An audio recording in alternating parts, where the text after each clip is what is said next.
Hello, Bachcha. Let's read the question. Match column 1 with the column 2 to find out the correct option. Okay, so column 1 and column 2 को हमें match करना है. देखो column 1 में पहले क्या देखा, इलास्टिक फटीग. अब देखो इलास्टिक फटीग क्या होता है. इलास्टिक फटीग बेसिकली होता है कि जब मान लो आप किसी बॉडी पे आप रिपीटेडली डिफॉर्मिंग फोर्सेस लगा रहे हो.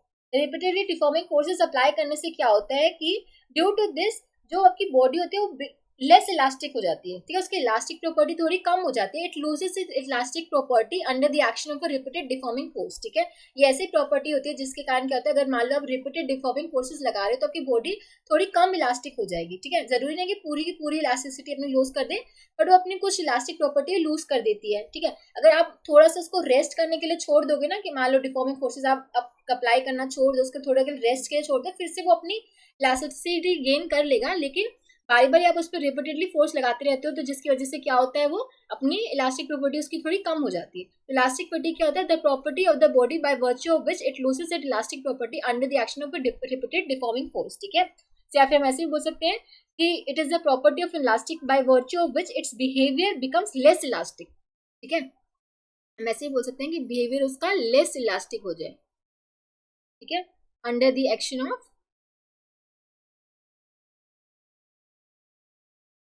repeated alternating deforming forces.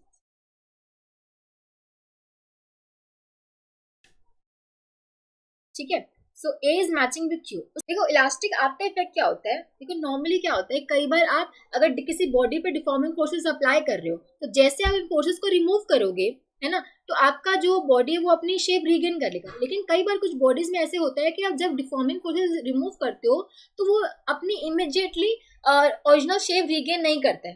ठीक है, अपनी इलास्टिक प्रॉपर्टी को कुछ ड्यूरेशन के लिए वो लॉस कर देता है जब डिफॉर्मिंग फोर्सेस रिमूव होते हैं. तो वही इलास्टिक आफ्टर इफेक्ट क्या होता है कि loss of elastic property for shorter duration when deforming forces are remove.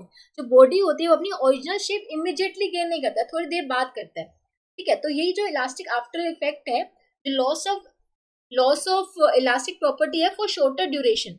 ये जो टेम्परेरी डिले आता है ना in regaining the original configuration by elastic body after the removal of the deforming force, वही हमारा इलास्टिक आफ्टर इफेक्ट होता है.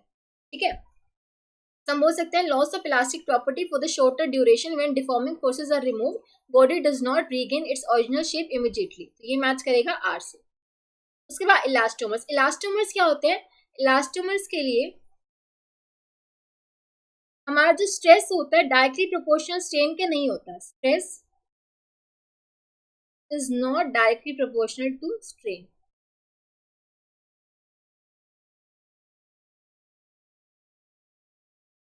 ठीक है, और कि प्लास्टिक रेंज भी नहीं होती, नो प्लास्टिक रेंज, इनकी कोई प्लास्टिक रेंज भी नहीं होती. ठीक है, तो ये हम देख सकते हैं ऐसे मैच करें the bodies which do not have stress directly proportional to strain and have no plastic range. तो ये मैच करेगा एस से. देखो इलास्टिक लिमिट क्या होता है, हमने स्ट्रेस स्ट्रेन कर्व में पढ़ा होगा. मान लो अगर मैं यहाँ पे स्ट्रेस वर्सेस स्ट्रेन कर्व बना रही हूँ, जैसे मान लो अगर मैं स्ट्रेस बढ़ाती गई तो मेरा स्ट्रेन भी बढ़ता गया. लेकिन एक ऐसी लिमिट आती है कि अगर इसके बियॉन्ड में स्ट्रेस बढ़ाऊंगी ना, अगर मैं इसके बियॉन्ड स्ट्रेस बढ़ाऊंगी, मान लो ये इसकी इलास्टिक लिमिट है, अगर देखो यहाँ तक मैंने जैसे जैसे स्ट्रेस बढ़ाया, मेरा क्या हुआ, स्ट्रेन भी बढ़ता गया. अगर मैं स्ट्रेस मतलब जो लोड है, अगर जो मैंने लोड कनेक्ट किया है वायर से, ठीक है, उसको मैं लोड को कम करती जाती हूँ तो मेरा वो अपनी जो वायर है ओरिजिनल शेप रीगेन कर लेगा. लेकिन ये मेरी अगर इलास्टिक लिमिट के बियॉन्ड जाती हूँ, अगर मैं इलास्टिक लिमिट के बियॉन्ड स्ट्रेस इंक्रीज कर रही हूँ तो वो अपनी ना रीगेन इस पाथ को रिट्रेस नहीं करेगा, वो उसमें कुछ परमानेंट डिफॉर्मेशन आ जाएगी. ठीक है, वायर में क्या होता है, परमानेंट डिफॉर्मेशन आ जाएगी. ठीक है, तो इलास्टिक लिमिट बेसिकली क्या is a maximum stress the material can withstand before the permanent deformation. मतलब अगर 20 से पहले मैं बात करूं तो अगर मान लो ये अगर इनसे स्ट्रेस को मैं हटाते जाऊंगी तो मेरा स्ट्रेन में कम होता जाएगा, वो अपनी ओरिजिनल कॉन्फिगरेशन अटेन कर लेगा. लेकिन बियॉन्ड द इलास्टिक लिमिट अगर मैं स्ट्रेस बढ़ा रही हूँ तो उसमें परमानेंट डिफॉर्मेशन आ जाता है, अब वो अपनी ओरिजिनल कॉन्फिगरेशन गेन नहीं कर सकता फिर. ठीक है, तो बेसिकली इलास्टिक लिमिट क्या होगी, maximum stress the material can withstand before the permanent deformation. सब बोल सकते हैं ये मैच कर रहा है पी से. ठीक है, तो क्यू आर एस पी जो कि हम देख सकते हैं किसमें गिवन है, ऑप्शन सी में. Option C would be the correct answer. I hope आप सबको समझ आया होगा. Thank you so much.